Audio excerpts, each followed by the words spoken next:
வணக்கம். நான் ஆர்ஜே ஸ்ரீனிவாசன். நீங்கள் ரியனியில் படிச்சுட்டு இருக்கேன். அப்படியே வந்து ரேடியோலேயே வந்து ஆர்ஜேவாக இருக்கேன். நம்ம மத்திய அரசாங்கம் வந்து பார்த்திங்கன்னா ADDAOI அப்படின்னு சொல்லிட்டு 60-65 மேற்பட்ட முதியோர்களுக்காகவே வந்து ஒரு ப்ரோக்ராம் எடுத்துகிட்ருக்காங்க.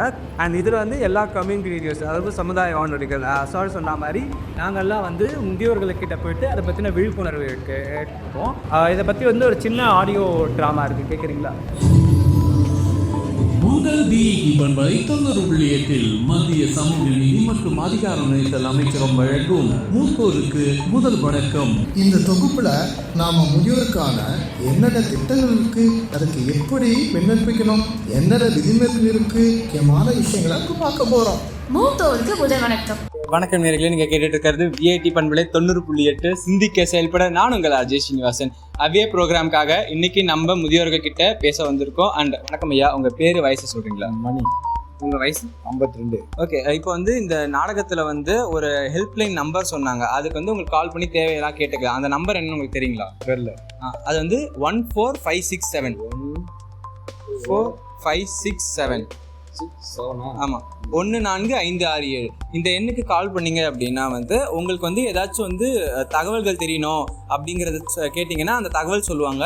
இல்லை உங்களுக்கு யாராவது துன்புறுத்துகிற மாதிரி நீங்கள் நினச்சிங்க அப்படின்னா வந்து அதை வந்து நீங்கள் அவங்கக்கிட்ட கம்ப்ளைண்ட்டாக சொல்லலாம். இல்லைனா வேறு யார் 60 வயசுக்கு மேலே இருக்கவங்களை துன்புறுத்துனாங்கன்னா அதையும் நீங்கள் கம்ப்ளைண்ட்டாக சொல்லலாம். உங்களுக்கு வந்துச்சுனாலும் வேறு யாருன்னா வந்து சொல்லலாம். தொடர்ந்து நினைந்திருங்க. அது விஐடி பண்பலை 90.8. நான் உங்களை அஜய் ஸ்ரீனிவாசன்.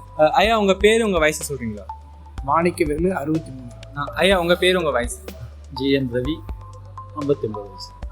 ஐயா, இப்போ வந்து இந்த நாடகத்துல வந்து ஒரு ஹெல்ப்லைன் நம்பர் வந்து சொன்னாங்களா, அது என்னன்னு உங்களுக்கு தெரியுமா? 14567. இந்த எண்ணுக்கு நீங்க ஃபோன் பண்ணீங்க அப்படின்னா வந்து உங்களுக்கு வந்து உங்களுக்குன்னு சொல்லிட்டு ஒரு சில திட்டங்கள்லாம் இருக்குயா. அந்த திட்டத்தை பத்தி வந்து அவங்க சொல்லுவாங்க. அதாவது இப்போ வந்து உங்களுக்கு பென்ஷன் திட்டமா இருக்கட்டும், இல்லைன்னா வந்து நீங்க ஆல்ரெடி ஒரு சில திட்டங்கள் அரசாங்கத்தை உபயோகப்படுத்திட்டு இருப்பீங்க. அந்த திட்டத்தை பத்தி உங்களுக்கு எதனா சந்தேகங்கள் இருந்தால் அவங்க வந்து தீர்த்து வைப்பாங்க. அண்ட் அது இல்லாமல் வந்து உங்க வந்து வயசாச்சுனாலே வந்து நம்ம நிறைய பேசுறதுக்கு வந்து யாரும் இருக்க மாட்டாங்க. அந்த மாதிரி உங்க வந்து நீங்கள் பேசணும், தனியாக இருக்க மாதிரி நீங்கள் உணர்ந்தீங்க அப்படின்னா வந்து அந்த நம்பருக்கு கால் பண்ணலாம். கவுன்சிலர்ஸ் அப்படின்னு ஒருத்தங்க இருப்பாங்க. அவங்க வந்து உங்களுக்கு கவுன்சிலிங் கொடுப்பாங்க. அவங்க உங்ககிட்ட பேசுவாங்க. இது இல்லாமல் உங்களுக்கு வந்து யாராவது துன்புறுத்துறாங்க, உங்கள் வீட்லையோ இல்லைனா உங்களுடைய சுற்று வட்டாரத்துலையோ யாராவது உங்களோட துன்புறுத்துறாங்க அப்படின்னா நீங்கள் வந்து அந்த எண்ணுக்கு அழைத்து அவங்க கிட்ட இதை சொல்லலாம். அண்ட் அது இல்லாமல் வேற யாராவது 60 வயசுக்கு மேலே இருக்கவங்களுக்கு அது நடந்தாலும் நீங்கள் சொல்லலாம். உங்களுக்கு நடந்தாலும் அதை யாருன்னா சொல்லலாம். கண்டிப்பாக. Thank you sir. ரொம்ப நன்றி ஐயா.